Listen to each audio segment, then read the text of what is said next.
or the main point from that point of view, the main point is to make what you're saying sound more impressive and deeper and more meaningful than it really is.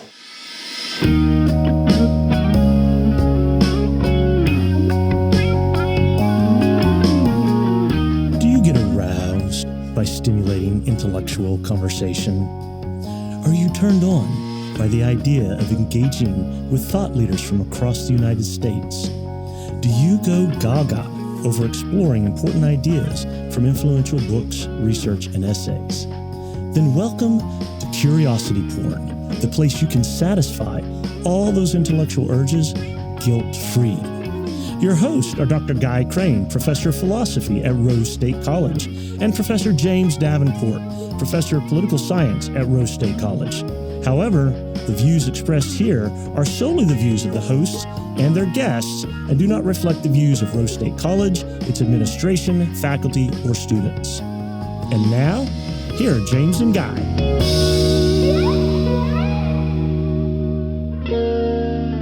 James Davenport.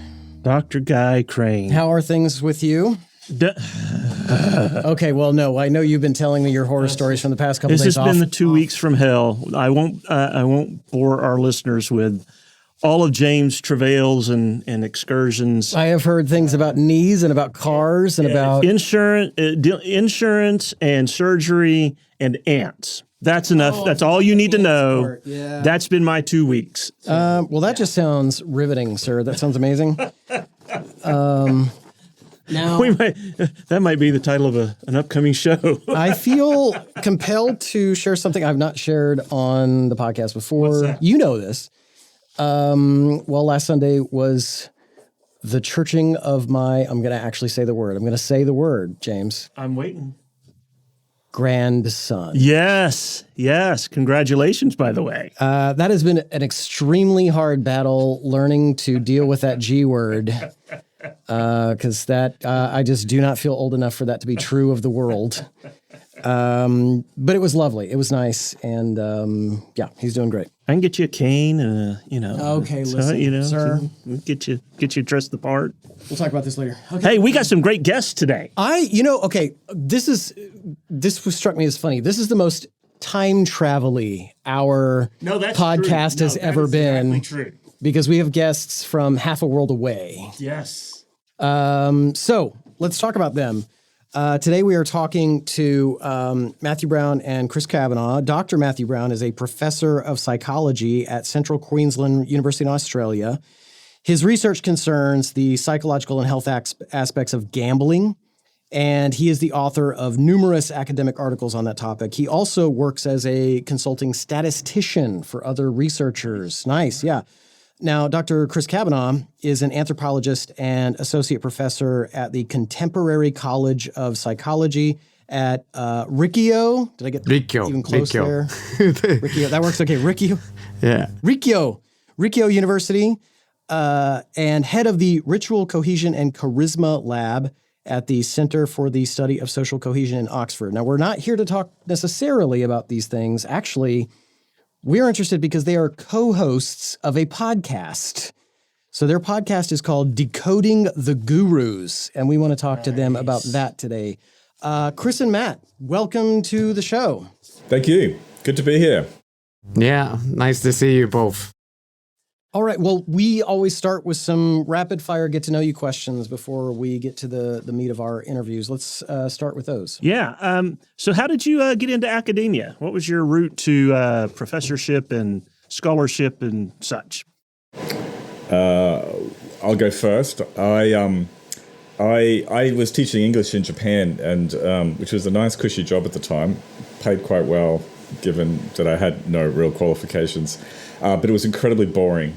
And I started reading books about artificial neural networks and, math stuff and also psychology, neuroscience stuff. And I went, okay, I need a job. I clearly need a job that's going to be more interesting. So I went back and did a PhD. Didn't ever intend to become an academic, a professor. I worked as a research scientist for various government organizations for a few years. But I did other things. And then eventually, I think out of sheer desperation, found a job at Central Queensland University, and here I have stayed. Awesome. Nice. Similar. I have a very similar story. So that's it. Yeah. Go ahead. No, please, Chris. Yeah. No, I was trying to think while Mike was talking. Why did I become an academic? But I think that was vaguely my plan so far as it existed. Like, because I studied cognitive and evolutionary anthropology, and there isn't a whole heap of alternative options with those qualifications. So I started more in like qualitative social anthropology, study of religion type area, and then joined the dark side of empirical quantitative approaches. And went on to study like East Asian religions and rituals in Japan, which was like something that I was interested in, and was able to follow the fairly traditional route of, being a struggling student, a struggling postdoc, and a struggling associate professor. So yeah, that's still the path. You sell the job very well, sir. It's all the perks. All the perks. What's one interesting thing you're currently either reading, listening to, or watching? Your choice.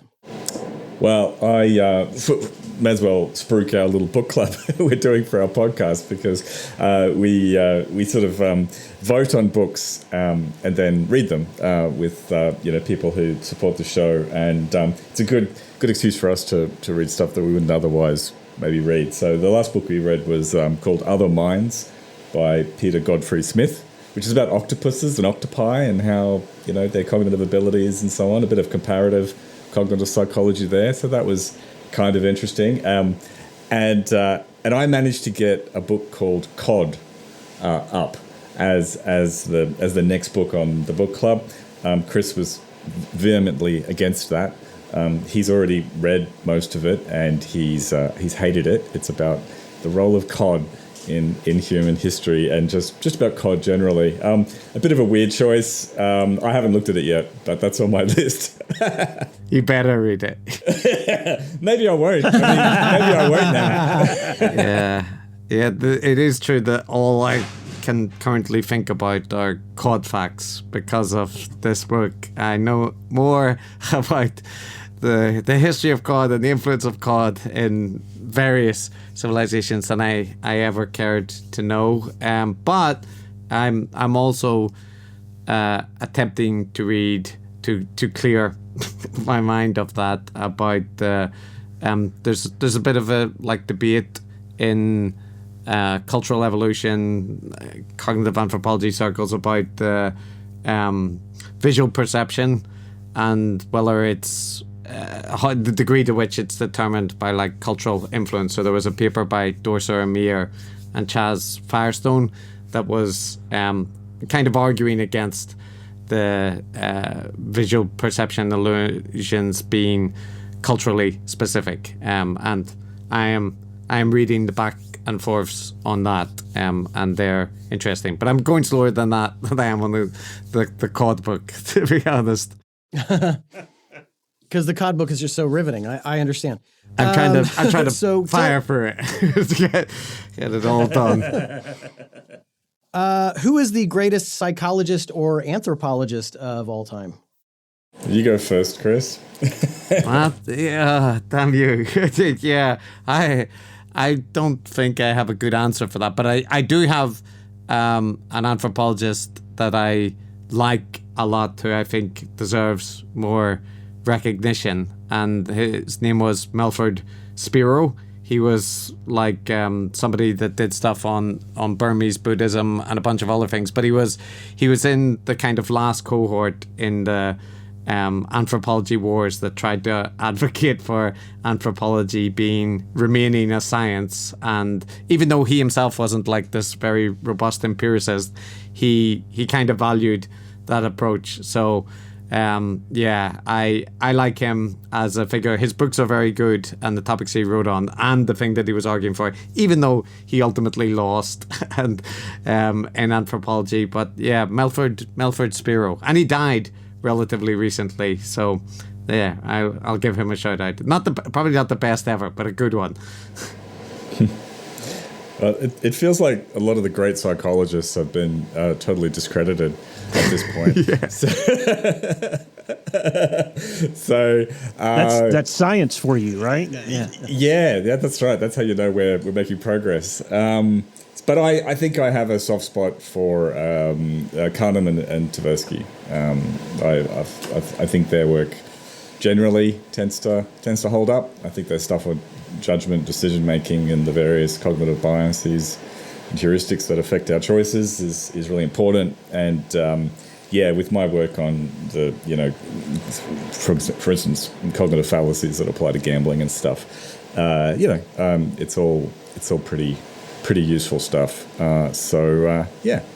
Good. All right. Well, what is one thing about your work you wish people understood better? And this could apply to your academic work or the podcast. You all decide that.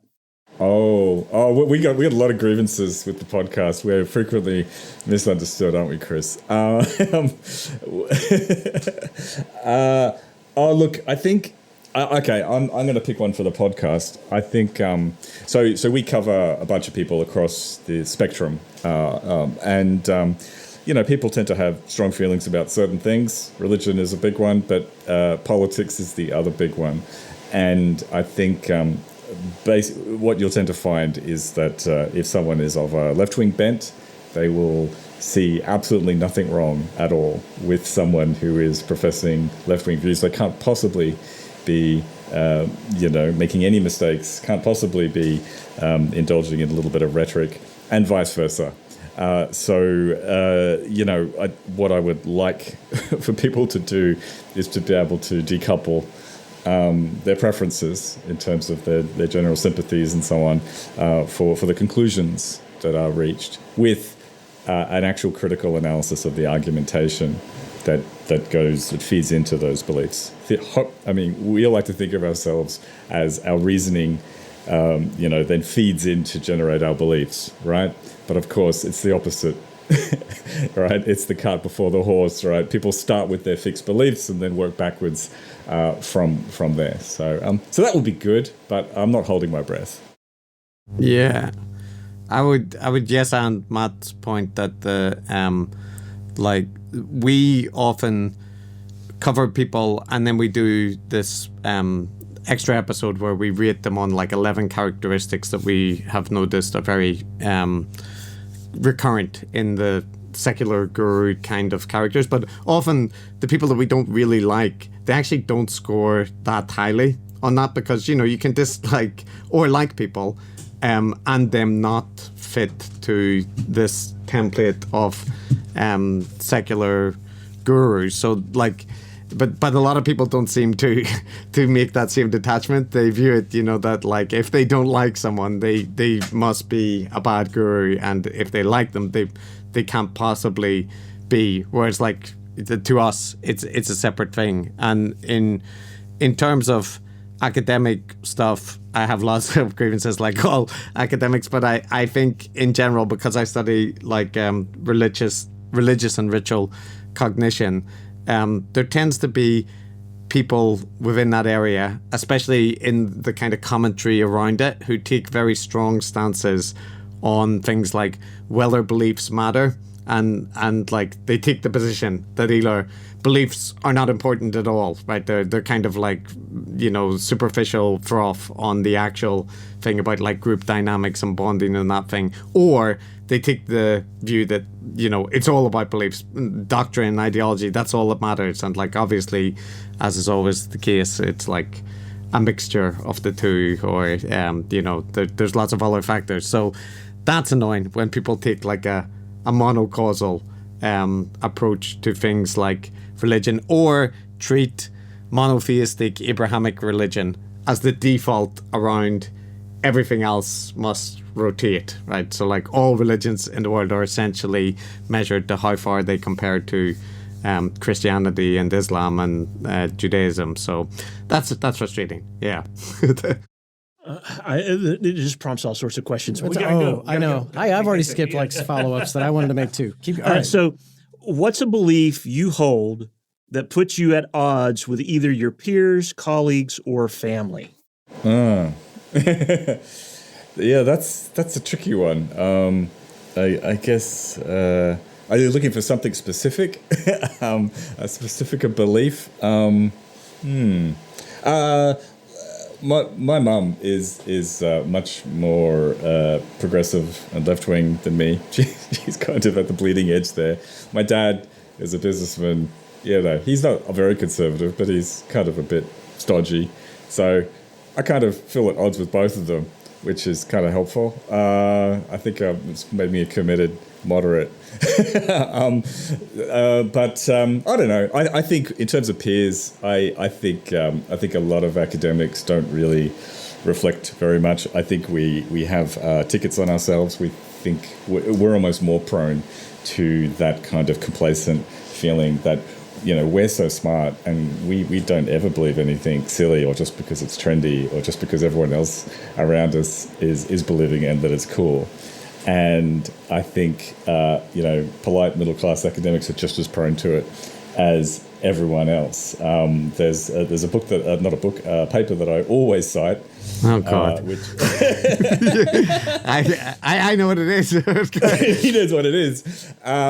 But it's called Beliefs Are Like Possessions, and it's basically Abelson, yeah, and I love that paper, it's kind of that's how I feel about beliefs. I try not to think of them as a flashy kind of possession to and show people and let people know how cool I am. Yeah, I was thinking, Matt. I'm sorry to answer for you, but isn't your you often get in trouble about your views about addiction? I thought you were always getting in academic brawls with people saying your work is substandard or yeah. That is a very unfair characterization. Yes, I have my detractors, but there's a lot of support on my side, Chris, and I think I'm winning this battle.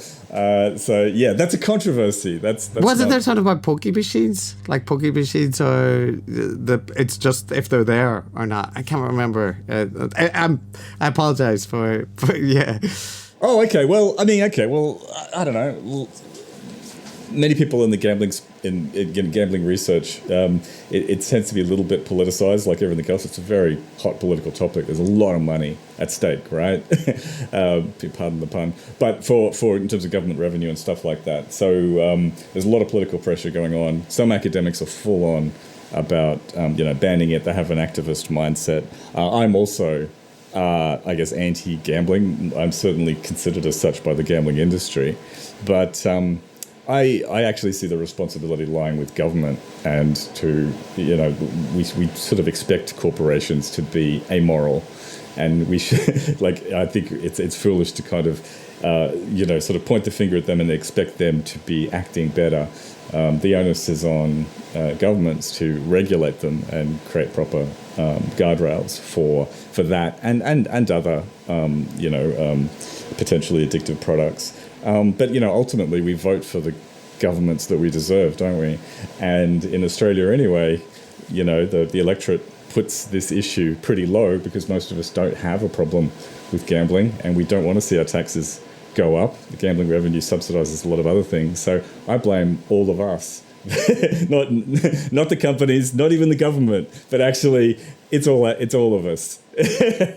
See, I know I could wiggle out controversial statements from that, but in my terms, I think maybe a little bit similar to Matt. The main time that I find myself in disagreement with peers and colleagues tends to be that I don't have a very strong attachment to any particular theoretical framework, including ones that I've published on multiple times. There's debates in my field about whether big gods came before social complexity or social complexity came before big gods, and people get very worked up about that. And I genuinely don't care either way, and also think that the data is like messy and it's unlikely to be like a single relationship in any particular case. So like the need for people to be more detached from theoretical frameworks and to like be willing to publish null results or stuff that completely contradicts the theory, that would be something that often sets me at odds with collaborators and so on. And then the other thing I think is that both me and Matt through the podcast, although this also applies in academia, but maybe it's more of a norm in academia, is like when people put out content online and are, vet or kind of like given attention for it or whatever, I think it's perfectly fine to criticize it directly and say who you're criticizing, what you're criticizing, but people seem quite reluctant to do that, especially if the people that they're criticizing are seen as broadly on their political team or camp. So I think that is something I think it's good to like directly criticize points that you are criticizing by naming who is saying it and that kind of thing. And some people don't like doing that or consider that like too mean or something. So that's the difference. That's a good transition for us to get right into the podcast. Before we go very specifically though about like gurus and such, I would love to know how an anthropologist in Japan and a psychologist in Australia just happened to get working on a joint project, and then how is it about gurus? How did this come about? Well, Chris has had a dark hobby for many, many years, since he was a young man, of hate listening to material that he gets off on that kind of thing. He's a sick puppy. So very few people are like that. And so he knew an awful lot when we started talking. And then he sort of roped me into it because I'd been paying attention to similar stuff online. As to how we met, it's not a very romantic story. We were just both on Twitter. We were in the same discussion threads, and started DMing each other. And we didn't intend, I think, or didn't expect it to become something. We just thought let's get our thoughts in order. Our initial thought was to write an academic paper about it, and we thought, well, but our thoughts were not clear, so we thought we'd talk about it. Then we thought, well, let's record it and put it up there. And we thought maybe a dozen people would listen to it, and then we'd stop after a few episodes. You hear that? They met on Twitter. He's always pushing me to be far more involved in social media than I am for the sake of this sort of networking. Yes. Yeah. So I'm just saying. All right. So your podcast is called Decoding the Gurus. And the type of people that you cover on your podcast is a pretty big tent, quite a wide group: actors, talk show hosts, physicists, psychologists, self-help influencers, you name them, they're eligible for being discussed on your show. So now you're not using guru in the kind of that traditional Eastern religious sense. So can you briefly explain to us what you mean by the term guru? What makes someone a guru? Yeah, we are using the term not in the so actually early in the podcast and still occasionally we bring up the concept of secular gurus to distinguish it from like the traditional spiritual guru sense, right? So in the kind of Eastern or Vedic religious mold. So we tend to be referring to people within, sometimes like overlapping with the public intellectual set, but more that they could be like psychologists, podcasters, authors, tech investors, whatever, but they are people that cultivate a certain kind of charismatic authority, and often outside their particular areas of formal expertise, and offer like sweeping conclusions in like all-encompassing worldviews, attract like very devoted parasocial audiences, and rather crucially denigrate existing or mainstream sources of knowledge, authorities, institutions, is all being corrupt. You cannot rely on them. You need to instead listen to the guru in particular, and sometimes, although it's less important, their broader network. So it's not necessarily about spiritual beliefs or a certain set of views that people have. It's more about the rhetorical and interpersonal style that they adopt. That's what I would say. Matt? No, that's perfect. Agreed. Well, you have a metric that a scale that you've developed that you designed to talk about the specific characteristics you think are essential to guruship or whatever. It's hefty. I thought it was 10. You just earlier said it's got 11 items on it. I know you've spent entire episodes just going through this. Could you just briefly walk us through some of those 10 categories to give us a flavor of what a guru is like? Yeah. Okay. So I guess the first aspect of it is their amazing credibility when it comes to big ideas. That kind of TED talky, that they are blowing your mind with this amazing new perspective that you can't get anywhere else. So we've got a couple of dimensions there. Galaxy brainness, which is kind of evoking that meme of the guy doing the mind blown type thing. And also they tend to shift around and merge different disciplines together. So you have genuine experts who might become something of a public authority. I mean, someone like Richard Dawkins, right? He genuinely knows a thing or two about evolution. Became a public figure, and in the field that he knows something about. But if you compare that with someone like Jordan Peterson moves around, right? He's a psychologist, yes, and he can cite some science, but there's an asterisk next to that statement. But he's also getting he understands the Bible, right, in a way that a typical Catholic priest, say, does not. Right, and he is putting together stuff. He's got bespoke theories about consciousness and about meaning and God and everything. So he covers everything, and he of course wades into politics. He's read hundreds of books about climate change. He knows what's going on there. So that's spreading over different fields. So that's the sort of cognitive or sort of intellectual aspect of it. But really, what's going on in terms of the appeal is that it has a more toxic secular guru tends to have that sort of window dressing, but really they're tapping into a lot of red meat, a lot of emotional kind of appeals. So we've got stuff like the Cassandra complex, which is warning about this terrible stuff that is unfolding, and you need to listen to them to deal with it. There's the grievance mongering, where they've generally got their own grievances with everything, right? Often institutions and authorities, the government, who knows, and they also tend to inculcate a sense of grievance amongst their followers. This is what they took from us. We should go back to when things were better. We're all being lied to and manipulated. So there are those other aspects of it too, which makes them very much counter the established authorities and so on. We've got a domain called anti-establishmentarianism. It's a mouthful, and also conspiracism is in there. So they tend to be they are alternative sources of knowledge. They disparage and very much dislike conventional sources of authority. It could be like a health official, for instance, very relevant in the time of COVID. They tend to be demonized. Academics come in for it, the government generally. So you've seen this kind of thing play into whatever the hot topic of the day is.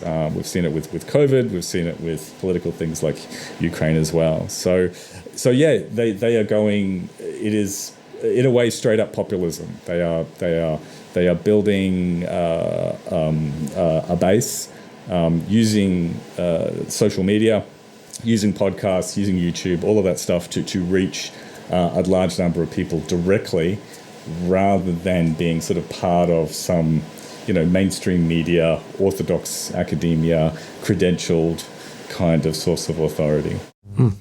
Yeah. So you've said that. So you got this. I didn't even say that the metric is called a gurometer. Is that how you all pronounce it? Is that right? Gurometer. Yeah. Okay.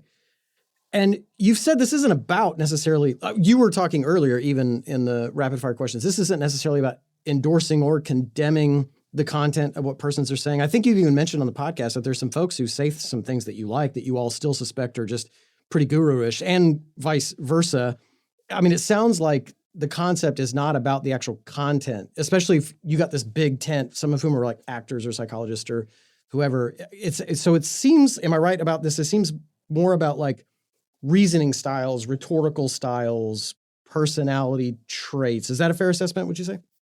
There's a little bit of overlap with content because, like, you know, if your content is largely promoting conspiracy theories and that you deserve a Nobel Prize because you haven't been recognized, like by, you know, the authorities which are holding down your insights, like that is that rhetorical style, or is that the content that you're putting out, right? Like, is Joe Rogan's stuff about the content or about the rhetorical style? Like, I think there's an overlap, but it is certainly the case that, like, there are people that we've covered that we, you know, are like didn't enjoy listening to and disagree with strongly. Like, for example, the Red Scare women. This is I don't know exactly how to frame it, but like a bit of a reactionary podcast, but like hipster cool, whatever. We didn't enjoy it a lot, but they scored low in terms of like the secular guru characteristics, because really they're more like kind of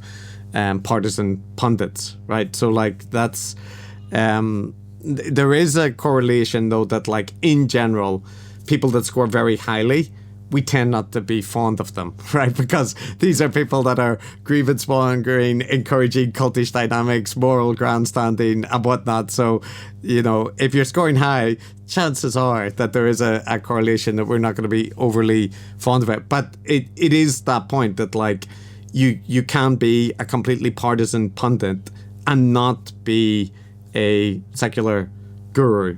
Or you could be somebody that is advancing, like Yuval Noah Harari, right, is someone that is broadly, I think, similar to Matt and me in terms of, like, you know, being a center-left person, broadly in favor of, like, internationalism and all those kind of things. But he does have various elements that make him, like, fit into this template, because of the way that he presents things. So yeah, we do try to, like, keep it a little bit different and still acknowledge, you know, whenever we're talking about things that we like or dislike, but we try to make the rating independent from, like, our level of agreement with their overall content.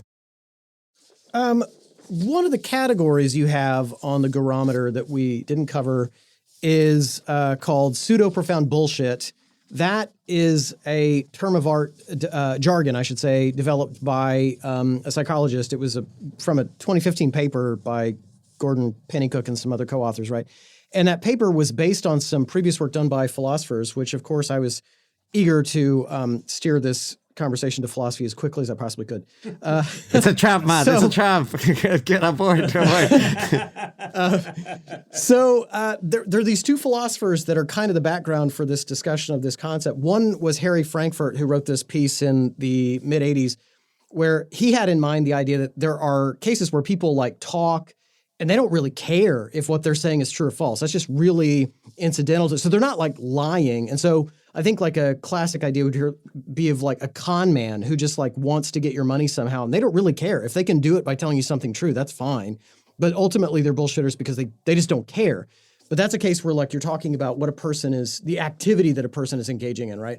But there's this other sort of concept we might worry about too, and it was developed by a guy named G.A. Cohen. And he was worried about, like, content, the actual product itself. Like, even sometimes when people mean well and they're trying to get things right, they can say things that the content itself is bullshit. Here you're thinking about, like, jargon for no reason or techno-babble or just, like, super deepy kind of sounding things. Now, you can imagine, like, either one of those characters could, like, deceive people, right? I mean, a con man could definitely be deceiving even if he says things that ultimately might end up being true. And somebody who's well-meaning might say things that are, like, deepy sounding but aren't, and trick us into thinking there's substance where there's not. I mean, am I right? It sounds like what you're after with the guru speaks to some of both of those concerns. Can you say something about that? Yeah. I think that it's the role it plays in our Garometer is we really focus on the stylistic aspect of it. So I think it's the second of those two things you listed. It might well be used to deceive people, but that's not really the point or the main point from that point of view. The main point is to make what you're saying sound more impressive and deeper and more meaningful than it really is. It can be just like little things. Like I saw a thing yesterday. Elon Musk was talking about his Doge department, saying it was really boring. It's like doing homework at scale, and we've gotten used to these little phrases like at scale. That's just a small example, but there's so many tech bro type phrases like that, which sound cool, right? It just objectively makes what you're saying sound more interesting if you're saying we're doing this at scale, rather than saying we're doing a lot of this. It's like doing a lot of homework. It just sounds less impressive, right?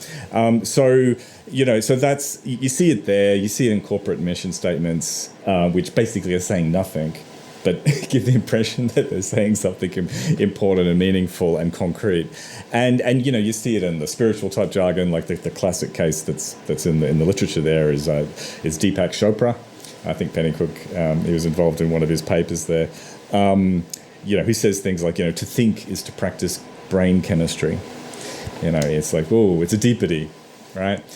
So it's not that he's trying to deceive you necessarily. It's just that he's saying nothing while giving you the impression that he's saying something. I also would add that, like, something that we come up against quite a lot is, like, exactly that question that people have is, like, is the person that we're covering intentionally deceiving people? Like, are they knowingly presenting things, in an obscurantist way, and they know they're full of shit, right? Like deep down. And what Matt and I keep bumping into is like it feels like both simultaneously are possible. Like the people themselves do seem deeply convinced by whatever it is that they're saying, and they certainly regard themselves as like very intelligent, smart people, but there is also clear evidence at times that they're knowingly lying or misrepresenting things, and like the degree to which it is based on self-deception versus, genuine ignorance,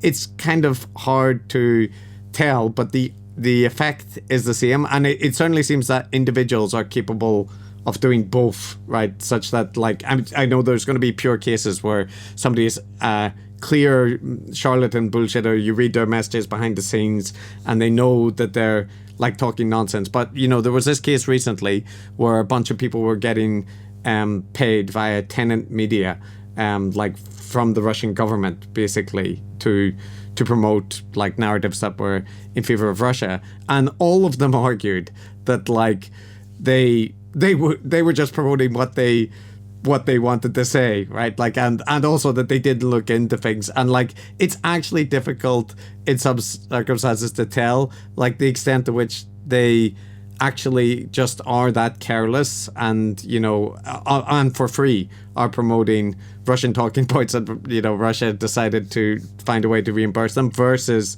they are knowingly adopting a line that will get them more money. So yeah, it is a recurrent question, but it's kind of hard at times to tell the difference. Yeah, it's really just a specific version of the classic, is someone mad or bad? Yeah, is it intentional or not? And I think, like for us, one of the things we've noticed is that this personality trait of narcissism, or being on the spectrum, shall we say, seems to be crucial in binding a lot of these things together. Like a lot of people find it difficult to do what our gurus do, just like a lot of people would find it difficult to do what, say, Donald Trump does, right? But when you have let's say, a degree of self-confidence that is off the charts, right, and the world really does revolve around you, and people recognizing that you are the absolute bee's knees, then that distinction between things being true or not becomes beside the point, right? It enables you to cross the streams, I think, when your personality is like that. So is the goal of this project to identify a sort of rhetorical fraud or deception? You know, I'm wondering what's the social significance or impact that you're trying to accomplish here. So, like, do you think these gurus can be particularly socially harmful in some way? Is it my turn? I may be speaking out of line, but look, we don't really have a clear social goal, right? To be clear, we're doing the podcast because we find it fun and interesting, and that's the main reason. But yeah, I mean, I guess there is hopefully a little bit of a benefit to it, as well as it being mildly entertaining for people. To sort of analyze and deconstruct these figures. Hopefully, if and we do get some emails and some people saying that this has helped them.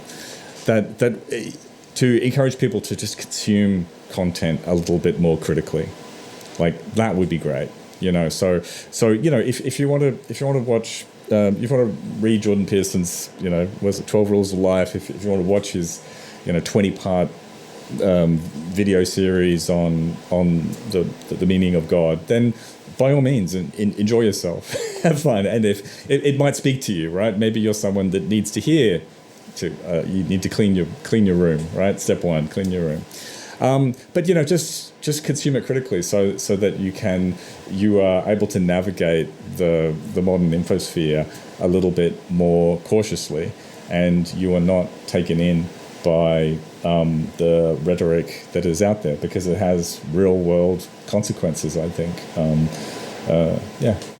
The only thing I'd add to what Matt says is, like, it's not what he said about the kind of motivation for the podcast is spot on, but there is this aspect that, like, for me and Matt, that what is often interesting is the gap between people's self-presentation and like what they are actually doing when you look at it critically and break it down. And it's, we're academics, and academics like to look at, things critically and analyze them and that kind of thing. So whenever somebody is presenting themselves in a certain way, but like when you break down the arguments, it's very clear that like there's a contradiction or something there. Those kind of characters are often more interesting to us to cover, because there's like a mismatch, right? Like when you're dealing with someone that's just like a straight up polemicist, it's kind of already done the work there's nothing to decode.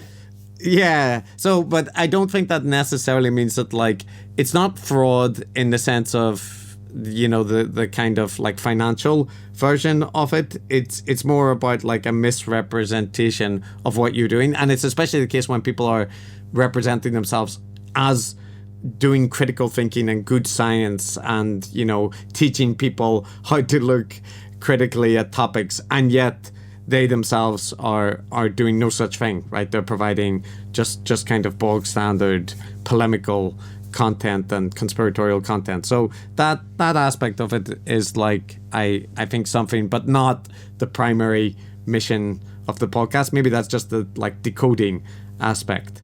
Wow. So clean your room as a rule for life. That's deep, James. Somebody should really write that down, I think. No, I know. I know you all have talked on your podcast about moral grandstanding. So people using moral language when ultimately their motive is just kind of to flaunt their own goodness or whatever.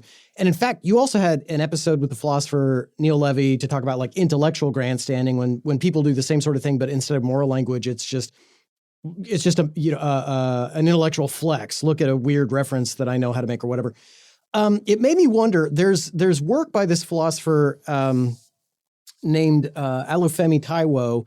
He has introduced the idea of vice signaling.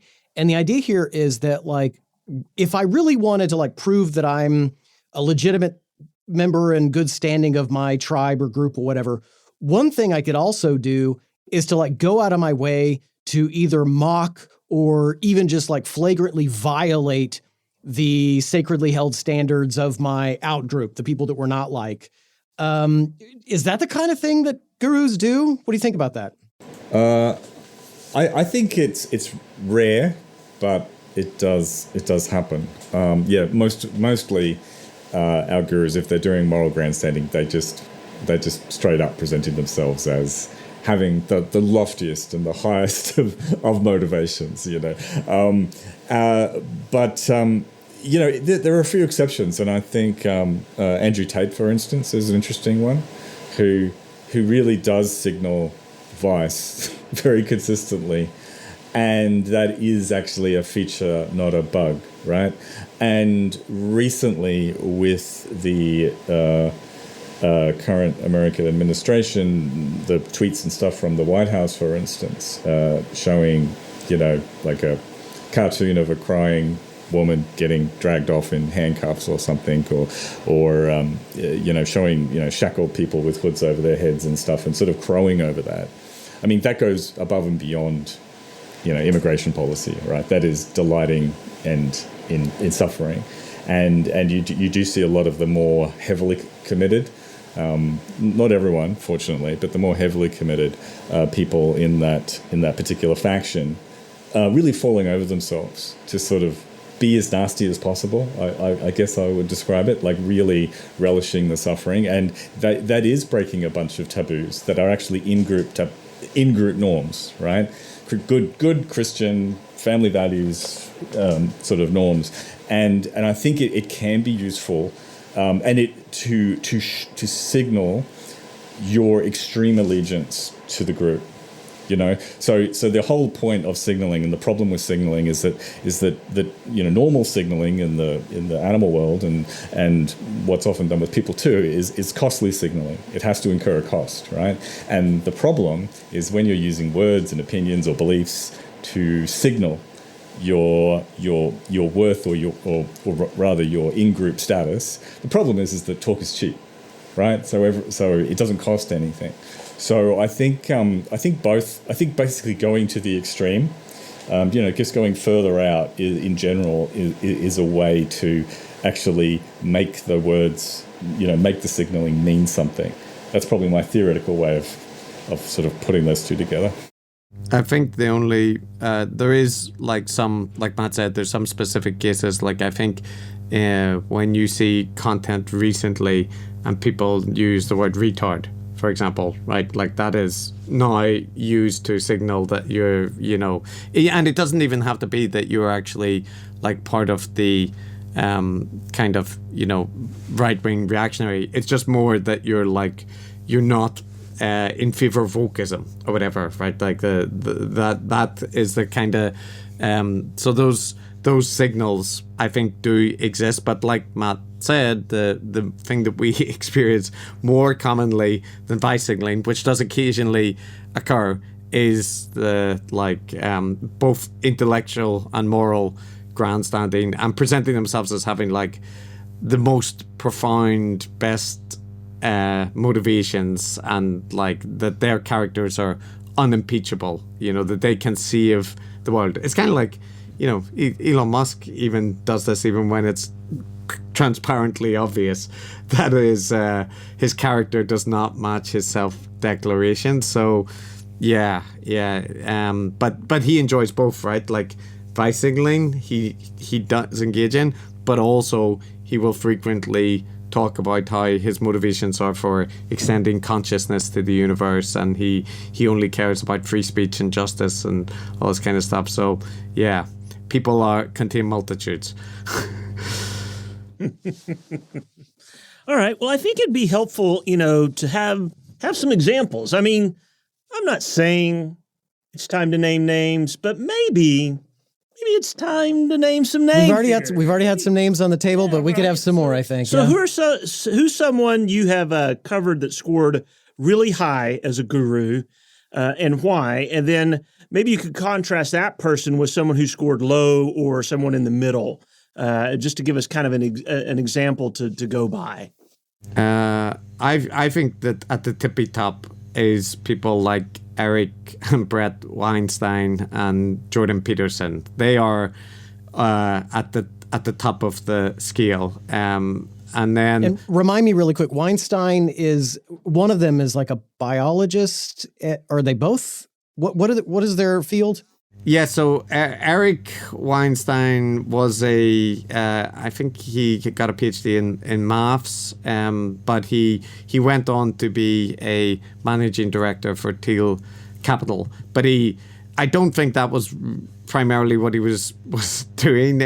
He's primarily known for being a kind of gadfly about institutions and academia, the flaws in it. He developed his own theory of everything, which he debuted on the Joe Rogan show. He's claimed that he and his family, extended family, are deserving of free Nobel Prizes, and that he knows these secret things about economics that would allow the government to flourish if they followed. So Eric Weinstein is very much kind of physics crank territory, but with a lot of commentary about politics and culture and that kind of thing. And his brother Brett came to fame in part because of a culture war event where he was kind of protested by students at this liberal arts college, Evergreen. And then he rose to prominence in the intellectual dark web kind of area. Initially, as a kind of anti-woke, I'm an evolutionary biologist and I'm, recognizing the attack on science from the left. But more recently, he's gone strongly into anti-vaccine rhetoric and promotion. He was one of the main outlets promoting all of the anti-vaccine figures that appeared on Rogan, promoted ivermectin as a solution, talked about the vaccines as being, the greatest crime of the 21st century. So he's basically, though, in general, both of them are into a lot of conspiracy theories, and both have also, just to give an illustration, the October 7th attacks in Israel from Hamas, Brett Weinstein posited that was a plot by Goliath, the kind of this evil entity, his version of the kind of secret conspiracy controlling the world. And because that event led to divisions in his anti-vaccine groups, some people were, critical of Israel's response and others supportive of it and whatnot. He viewed that as potentially an attack by Goliath aimed at him and other COVID contrarians, and that Israel did it to break apart the anti-vax community, right? So that's seeing yourself as the linchpin in a geopolitical event which really had nothing to do with that. And his brother, similarly, recently was on the show talking to a representative of the Israeli government and told them off that basically their main mistake in the wake of that attack for the Israeli government, they were talking about losing the propaganda war, the online media war. And Eric's response was that, well, him and his friends, none of their phones rang after October 7th. And this is the main mistake that, no, you would regard that as could someone say that?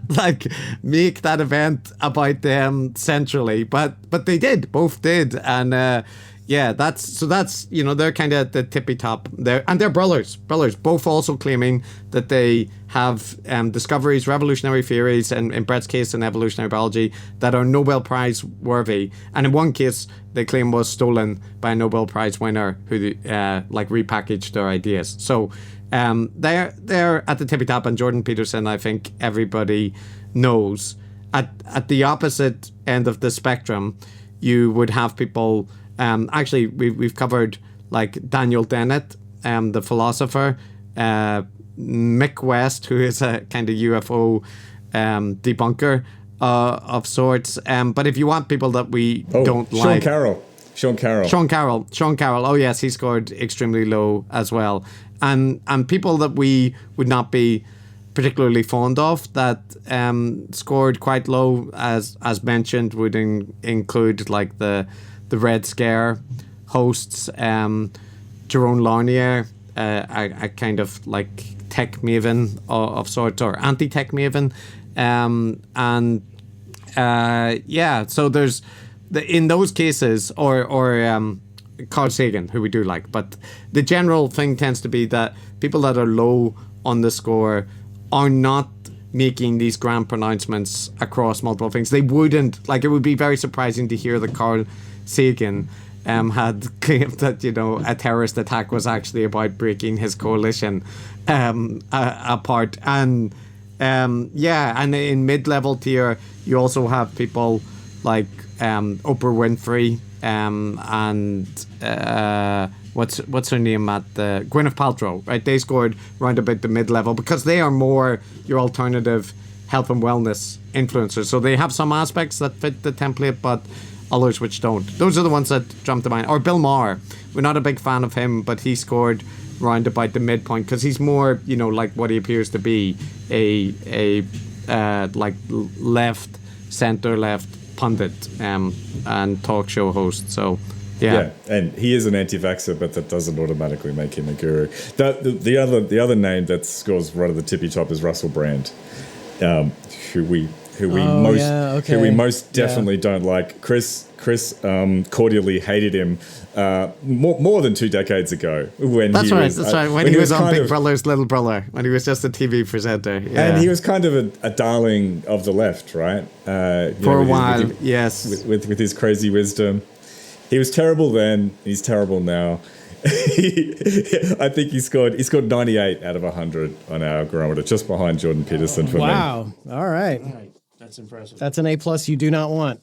I think a good point is, like, Daniel Dennett is somebody that has big ideas, right? He's a philosopher that's talked about a lot of different topics. But he is also someone that basically doesn't engage in the other aspects that we highlight. He's not conspiracy mongering. He doesn't have a tale of grievance. He's not moral grandstanding, and he doesn't display like very strong signs of narcissism and that kind of thing. So it isn't that people can't talk about big ideas or across a variety of topics. It's the full package. Not to cast aspersions. Like I enjoy Daniel Dennett's work, but I just mean we're not saying anybody that wants to have big ideas or talk about like things across multiple fields that automatically makes them a guru. No, you can do it responsibly or non-responsibly. The list of people you mentioned are interesting. Let me just say it this way. We had Jerry Muller, who's a historian, on the podcast. He wrote the book The Tyranny of Metrics, and he actually brought up a name that you keep mentioning. This was his take on Jordan Peterson. He thought that like what you get is in the very early days, you get a fairly straightforward, not terribly exciting academic who, over the course of like interacting online and getting likes and seeing what works and doesn't, maybe experienced pressure to go more and more extreme. And what you get is like two different Jordans if you look first of his career and now. I don't know what you think about that take on Peterson specifically, but what do you think about some of these? Because you're naming people who, like, in a lot of cases have legitimate credentials. And so I'm wondering, like, could it have been the case that a lot of these people just would have been run-of-the-mill boring academics and they kind of, through algorithmic and or social pressure maneuvered onto the guru stage? What do you think about that? Well, I'd say it's a little bit of both, because certainly the incentive mechanisms play a role. And the information technology means that the metrics are front and center. So there's a lot of influencers or wannabe influencers out there doing everything they can to get their content, get more likes, get more whatever, right? So that certainly plays a role. But people are not, I think, without agency, and certainly Jordan Peterson isn't either. And some people, I would say, would be more susceptible to the kind of attention incentives than others. So, and I think, I do think that the narcissistic tendencies play a role because what it does is they're not lying. Like Jordan Peterson certainly believes in himself, believes in his mission, is very proud of everything he's doing. So it's not like he is just sort of doing this in a very what's the word, like a functional sort of way, but you can easily deceive yourself and convince yourself that you're doing something very, very good. And certainly all the anti-vaxxers are completely convinced that they are on the side of truth and justice, right? But there is, I think the narcissism helps, makes you susceptible to the metrics, and that you treat, and we've actually heard them say this explicitly, where they actually do show a pattern of obsessively monitoring their metrics. They get very upset when their metrics are not going up. They often blame some kind of conspiracy for it, and they'll usually point to their metrics as evidence and proof that they are right. So I think if you are someone that's really highly motivated by fame, by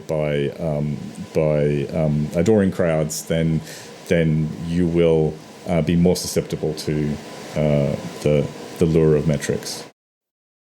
We are up against our time here in the studio, so if you don't mind, we would love to ask you one final question before we need to sign off. Yes. This is the most important question that you will get from us today. Me or you? You. I'm going to do it. Okay. You. Yeah. This is the question we ask all our guests. Suppose that after signing off and being a part of this podcast, you leave and you have only two options.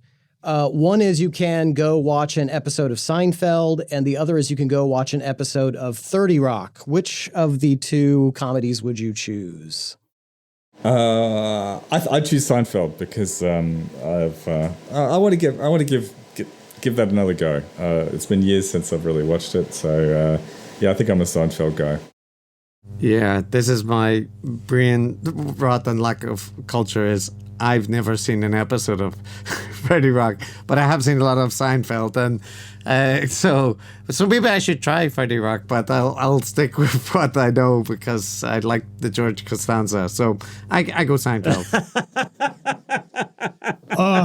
Mine and James's perennial debate is which of these two comedies is better, and he is decisively winning over my obsession with 30 Rock, but okay, that's all right. Hey, thank you both for spending some time with us today. This has been a fascinating conversation, and we might have to continue this sometime down the road. I would love to have you all back on, especially if we could talk about some more people that you're covering, something like that, if you're open to that. But either way, we're honored that you were a part of our show today. Thanks for inviting us. It was fun. Yeah, thanks for having us on. It was really interesting topics you brought up. All right, folks, we will see you next time. Yes, thank you very much. Good job.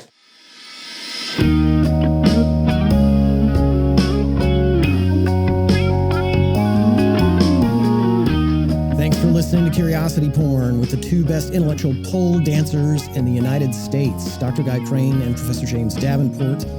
If you'd like to share a comment about today's episode, suggest a guest or topic, or just leave a compliment or complaint, you can reach us at curprn@gmail.com. We hope to hear from you.